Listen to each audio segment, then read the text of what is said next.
Season 2, Episode 7 of Peacemaker, titled Like a Keith in the Night, is a half-hour long and probably the shortest episode of this season. Seeing Chris, Peacemaker, oblivious to the world he is in is absolutely hilarious. We know it's Earth X, and we know who won World War II, and it's pretty funny. You thought Episode 6 was crazy? Episode 7 is even crazier.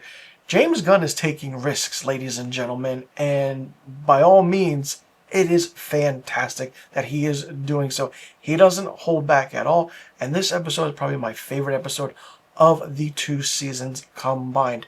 We then see Vigilante talking with Vigilante, explaining what goes on in the world that they are in. Not only that, Judo Master saves Adebayo from the others, and we get the backstory of how it all happened, the spelling of different things like Scrabble is Scrabble. It's really, really funny. We then see and we find out the truth about Augie, Chris and Keith's father, played by Robert Patrick. He knows what's going on. He knows about the portals and everything. He met his other doppelganger years ago, and it's like, okay, so we're changing things. What we thought we knew from season 1, totally out the window, and season 2 is just in your face forward. Economist and Eagly share a hilarious scene that you have to see to believe. Even though Eagly is a CGI character, the character is done very, very well. We then see who Rick Flag goes to speak with after talking to Lex Luthor in episode 6. We see that that person is Happerson. They want to find an open portal, active portal. Where is it? What's going on? What's happening? Happerson does that. And then we see all of the baggage come loose, ladies and gentlemen. Like, everything is just put out there. We see Augie being a different side of Augie that we didn't know, could exist. It's like, this is the Augie that Chris should have had in season 1, but we feel like it's the version that was in this world was the season. If you understand what I'm saying, then you know what I'm talking about.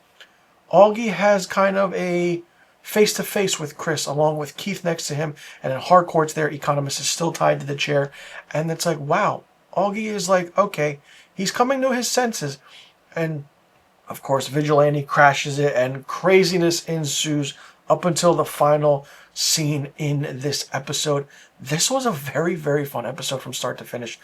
A lot of craziness is happening, and episodes 1 through 5 were good. They were okay, I will say that. But then once episode 6 happened, whoa, you see what James Gunn is trying to do, and he is doing that. And then it's like, where in the trajectory can we go now with the season finale happening? And it's like, wow, okay, will there be a season 3? Where does this push the DC forward?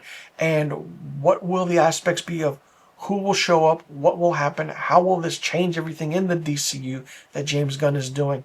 Having a show like Peacemaker Season 2 change the trajectory of everything that's happening is really, really good and really, really fun. I can't wait to see how Season 2 ends, because it's going to be absolutely phenomenal. Let me know in the comment section what you thought about Season 2, Episode 7 of Peacemaker, titled Like a Keith in the Night. Did you like how the story is progressing? Do you like what's happening? Was this your favorite episode of the entire 2 seasons combined? Who's your favorite character? Who's your least favorite character? And do you think it's justified that what happened to certain characters in this episode? And what do you think is going to happen in the Season 2 finale? And will we get a Season 3? Let me know in the comment section about all the questions I just asked. I'm Mr. Filmstock. Thanks so much for tuning in. I'll see you all in the next review video. And be sure you tune in next week to my Season 2 finale review of Peacemaker.